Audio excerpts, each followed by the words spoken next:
dikes and ferries, tell me where is sanity?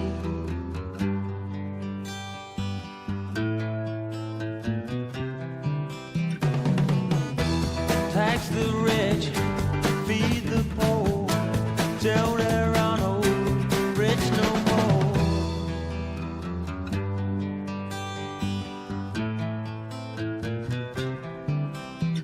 I love to change the world, but I don't know what to do.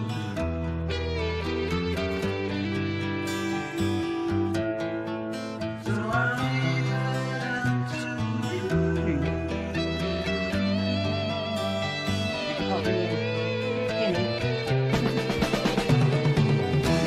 Population keeps on breeding, nation bleeding, still more bleeding economy.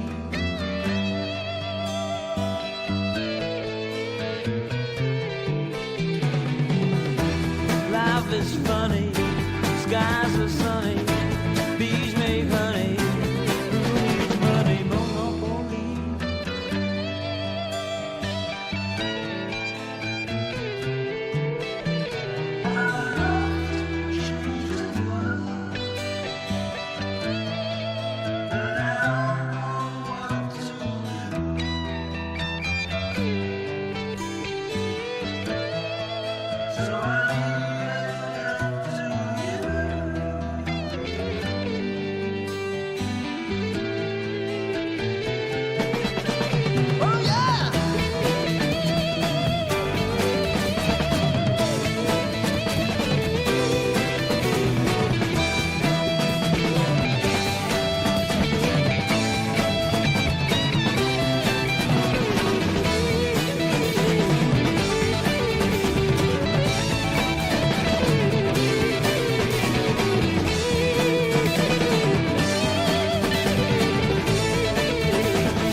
Well, we're looking at Russia's Stratovon oil refinery ablaze. I would add that the supply of diesel is tighter than yesterday, but looser than tomorrow. Everyday capacity is destroyed and global output falls. Oil should have been $400 a barrel long ago. That's coming from the CEO. And then another CEO, this is from Shell Oil, admits diesel in short supply. Behind the scenes, refineries are entering the danger zone of going over 100% capacity. This is where things break, blow up, and accidents happen. At 102% capacity, this is where you always see these refineries. They'll get too full and the pressure won't work correctly, boom, and then we got another refinery down. So Street picking up on another interview was explaining that refiners are now prioritizing jet fuel because they're getting more profit out of that. Jet fuel is selling for a higher price, so putting everything else on the back burner, no pun intended.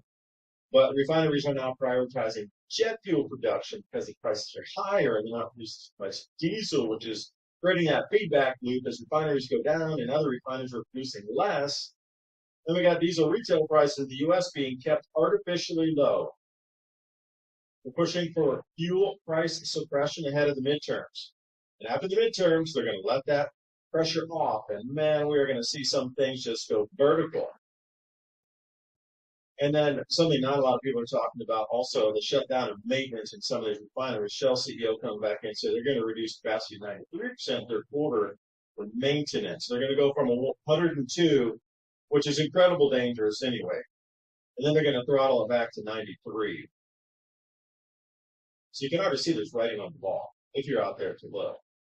But putting all these pieces together, newscasts don't do that. They just show you one piece, and then, well, you can grab that piece and try to weave it into a story like this.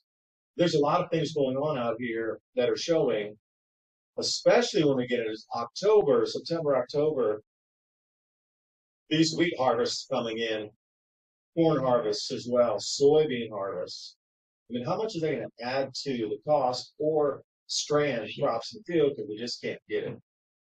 Ukraine breadbasket, they didn't grow much this year anyway, but now they got massive shortages of diesel over there. So the government's stepping in to fix prices. I think they're going to put it at 100. I think they're going to lock it at 100. It was around 200, so they're forcing companies to bring the prices down. Others were selling it at 88. I saw some interviews and they're trying to cap it at 100. So the lower, below 100 are going to bring it to 100. Those above are going to bring it to 100. Everybody's going to stabilize at 100. Massive fuel shortages, people rushing out to buy as much as they can. So Ukraine, breadbasket, going to be difficult. Then we got China with the same thing happening, and their harvests have just been destroyed tremendously by rainfalls and hail this season. So they're going to be out on the open market looking for more food as well. So this is just a perfect storm. Gas prices jump this week as the war in Iran escalates. Right now, a gallon of regular averages $4.11 nationwide. That's up 12 cents from last week. Gas prices are highest in California, lowest in Arkansas. Americans are also experiencing the biggest jump in grocery prices in a half a century, up 33% since 2019. And again, you see that difference in all these prices. The average prices for this newscast and this week and that week, and nothing is stable. You're being gaslit. These prices are what they're trying to fix them for the local audience to make them not go into a panic. Because everybody wants to go buy something at the exact same time, that causes shortage. Remember the toilet paper thing back in COVID time? News said toilet paper shortage, so everybody went out to buy. Imagine when the news goes food shortage, fuel shortage. Oh, that's going to be a day you're going to remember. That'll be one of those days that will always remember for the rest of your life. If it comes out on the news and they do both in the same day, or even one, it's going to come. Like 1970s oil embargo, people waiting in line to get fuel. I mean, you will never forget that as long as you live. If you were waiting in line during that time, they'll always stay with you. This will be this type of event that will stay with you for the rest of your life. You'll always remember that. Let's talk about farmers and some food here. I can't buy a whole lot of fuel at this price. Right now, about 2,000 gallons of diesel for the farm. When the price was $9,500, it's right around $5. But again, if you're going to an ag co-op, you're going to get a little cheaper than you would at a regular petrol station. It's like that price on wholesale at an ag co-op. And new studies coming out showing farmers paid an extra $1.4 billion for diesel during planting season, and that's an extra $1,500 they have to use to fill these tractors. And at the same time, Russia extends diesel and gasoline export ban until the end of January. They need it for their own. Plus, the refineries are smashed to bits. Yay, go team, giving more destructive flying devices. And Russia reaps what it sows. Shortages now hit food. Well, not just for you, for the world. Thanks so much. And I'll take you to the highlighted word diesel. It says there's no diesel or money. Farmers are forced to trade with each other to be able to get fuels.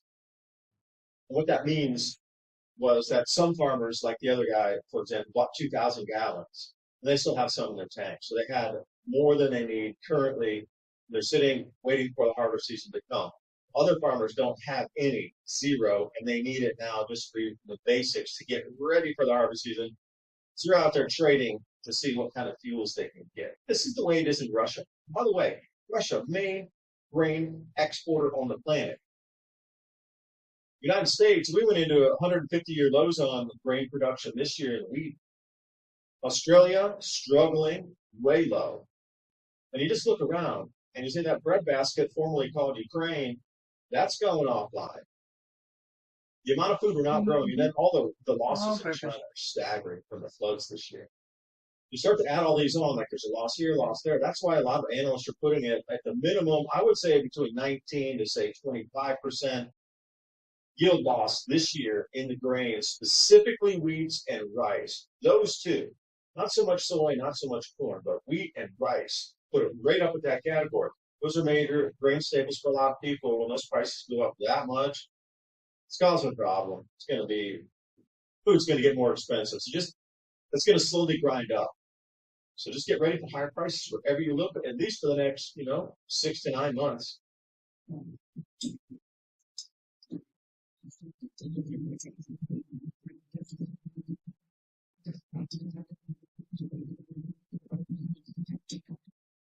You kidding me? Every last drop. This is going to be, you're going to hear that sound across every petrol station on the planet. And I'll bring you back here. Words of wisdom behind what you're seeing in the daily news, fed to you, curated with all the same stories across the same news outlets. Nothing's investigative any longer. There's been a lot of discussion for months about when rationing hits, food prices rise, agriculture as in ag, farms, construction, long-haul trucking, and every product touched by a truck, which is everything, costs more than it does now. Think back to 2008 and 9. What did you learn? Think about 2020 to 2023. What did you learn during COVID? Well, I'll agree. We all learned empty shelves. We saw spots there, fuel spikes, supply chains break. And here's the interesting one. Neighbors we thought we knew, acting in ways we didn't expect, government as well. We're going to do that 2.0, actually 3.0 this time. But the difference is there was something to fall back on.